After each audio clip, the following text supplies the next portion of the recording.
Oui, ça fait penser un peu au réplicant de Philippe Cadic, presque organique, mais c'est pas organique, justement, c'est une machine. Tandis que celle de Monsieur M, non, c'est une machine conventionnelle. Une machine, il n'y a pas une forme humaine.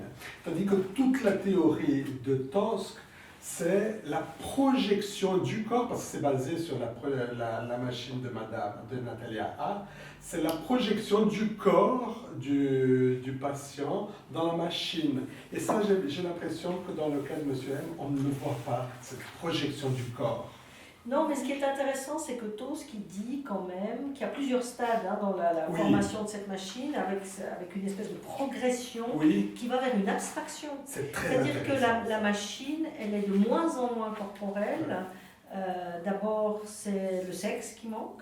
Du coup, elle sent plus, Natalia ne sent plus de stimulation sexuelle. Après, c'est les bras. Et c'est comme si la machine se mécanisait de plus en plus, devenait de plus en plus abstraite, perdait sa substance, comme ça, humaine, anthropomorphe, quoi, en tout cas on pourrait dire. Et puis, donc on ne connaît pas la genèse de la machine de Monsieur M. On ne la connaît pas. C'est ça. Parce qu'on peut se dire que c'est, excuse-moi, que ça serait le stade d'après Tosque, il a vu cette passion 3 fois. On n'en sait rien si mademoiselle Natalia elle n'a pas finalement été confrontée à une boîte où il y avait des batteries dedans, qui serait au fond une déshumanisation. Oui, il n'y aurait plus le côté anthropomorphe. Natalia, il y avait la boîte avec la batterie. Oui, mais il l'a vu 3 fois. Oui. Et lui, son hypothèse, c'est ça qui est intéressant, c'est que c'est un processus. Exactement. C'est une théorie, c'était presque une théorie évolutionniste du délire. Une évolution du délire en plusieurs étapes qui peut s'arrêter à un certain moment ou pas. Mais je me demandais dans quelle mesure l'évolution du délire, qui décrit très bien tous, n'est pas en lien avec le fait qu'elle est amenée à parler de sa machine. Et est-ce que c'est pas en lien l'évolution aussi avec les questions qu'on lui pose? Parce que dans le texte de Tosque, je trouve qu'on entend les questions de Tosque. Oui, c'est comme si, c'est comme ça, c'est pas comme ça. Enfin, comme si c'était, elle précisait les choses dans le cadre du dialogue, alors avec Tosque ou avec d'autres psychiatres. Et je me demandais si on ne pouvait pas voir, en partie, c'est pas la seule explication, mais l'évolution du délire comme l'effet de l'interaction, enfin, donc il induit un peu. Alors peut-être, oui, induit malgré lui, enfin, mais que c'est l'interaction avec les psychiatres, les infirmiers, les soignants, Tosque, si ça ne participe pas. Bon, ça c'est j'ai peut-être un petit commentaire, parce que je trouve, vu qu'on est là-dedans, en lisant ce texte, je trouvais intéressant par rapport au Schreber, où voilà, c'est peut-être pas une machine bien constituée, mais il y a ces rayons, l'intervention de Dieu. Mais je pensais à De Clérambault, par exemple, où dans un article de 25, il parle des psychoses à base d'automatisme. Et pour lui, il y a d'abord des phénomènes d'automatisme mental, d'étrangeté, différentes hallucinations, des échos, des vols, des événements de la pensée. Et puis ensuite, va se préciser un délire hallucinatoire, ce qui rejoint un peu la chronologie dont parle le côté progressif, où on parle de phénomènes, l'idée finalement viendrait après, il y a des phénomènes bizarres, et puis ensuite on construit une idée. On construit l'explication. C'est ça. Par besoin de causalité. Et ça je trouvais frappant, le parallèle, je trouve très très proche. C'est un peu les mêmes années. Oui. Ou peut-être, je sais pas, ça répond un peu indirectement, il y a peut-être quelque chose d'induit, mais peut-être aussi, on pourrait dire aussi qu'on construit le délire avec le patient aussi, quelque part. C'est quelque chose qui se construit par la discussion. Insu, enfin. Il utilise aussi des éléments de culture, enfin, qui sont et de connaissances scientifiques. Oui, mais tu disais de ce côté de désir. Dans Natalia A, il y avait une projection de libidinal, c'est le côté désirant, que chez Monsieur M ne semble pas présent non plus, parce que le policier, c'est plutôt le représentant. Oui, mais pas sur la machine. La machine, elle est plutôt du côté de la loi et de l'accusation, beaucoup, tandis que celui de Tosk, c'était plutôt de... Et là, on fait une différence aussi par rapport à la projection selon Tosk et selon Melanie Klein, puisque selon Melanie Klein, c'est la question de la haine qui est présente dans la projection, et ça, on ne le voit pas chez Tosk. Oui, mais pour revenir à la forme... Parce qu'il y a des parallèles qu'on peut faire entre Tosk et Melanie Klein, de façon impressionnante. Mais juste pour, avant d'aller chez Mélanie. Non, c'était un peu Mélanie Klein avant la lettre. Mélanie Klein, sur avant la lettre, c'est-à-dire que je pense qu'il y avait des discussions. Je m'excuse, j'ai une pharyngite comme ça. Pas une laryngite. Hein? Pas une laryngite. Non, non, parce que je pense à l'article. Non, une pharyngite, les cordes vocales. Donc, j'ai eu l'impression que il était kleinien avant la lettre. Et puis, j'avais l'impression que les discussions du mercredi, qui avait Phoenix, Brown, etc., c'était des idées qui devaient circuler. Et le vol d'idées, c'était ça.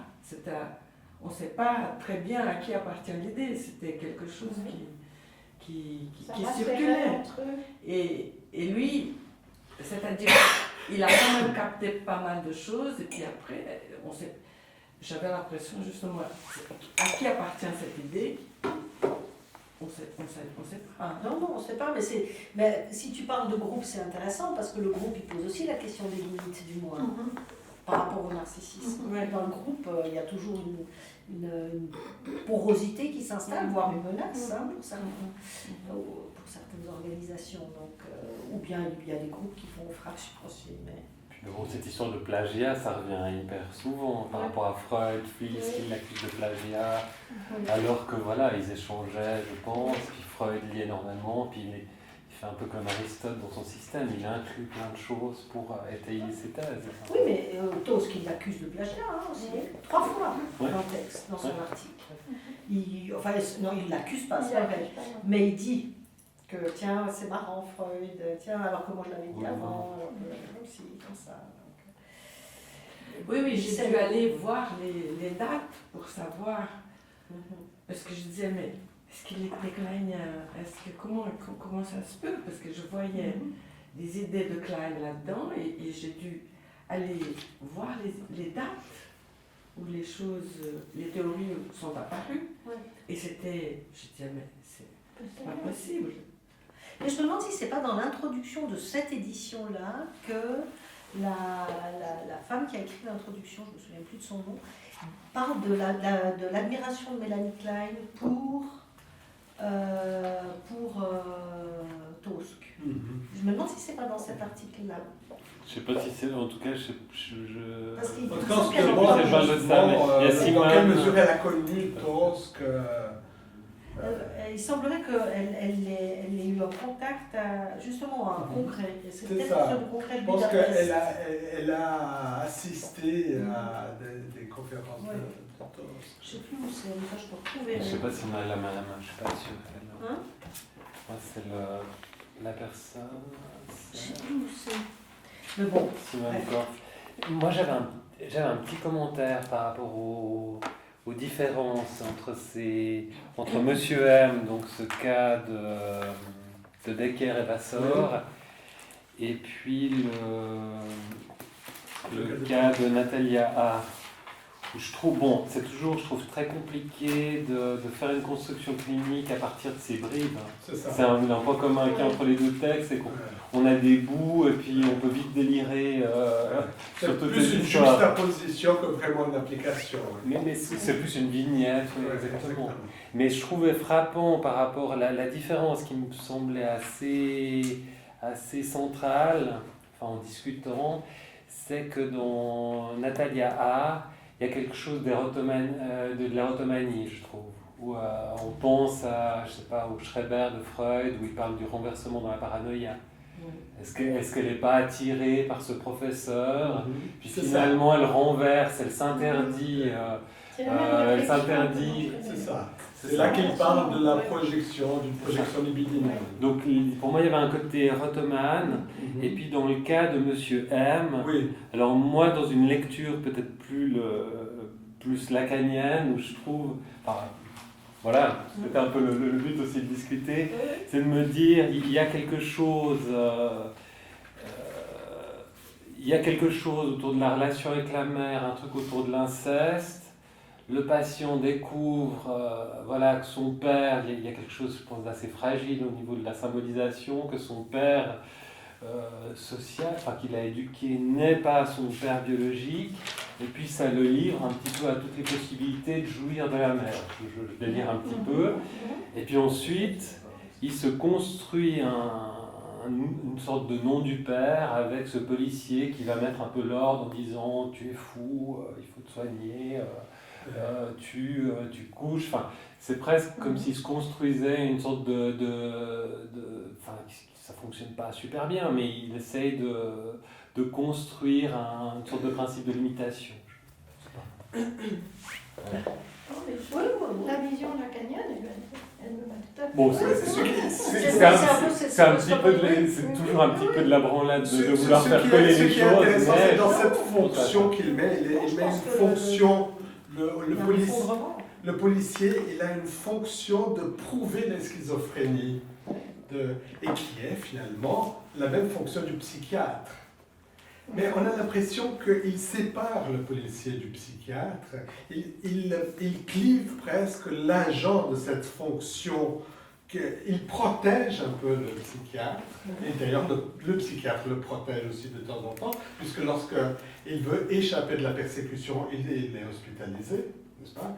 Et tandis que le policier il prend un peu plus l'aspect de persécuteur. Donc c'est lui qui occupe cette fonction d'accusation de schizophrénie. Ce n'est pas le psychiatre qui l'accuse de schizophrénie. Il y a il clive l'agent de la fonction d'accusation.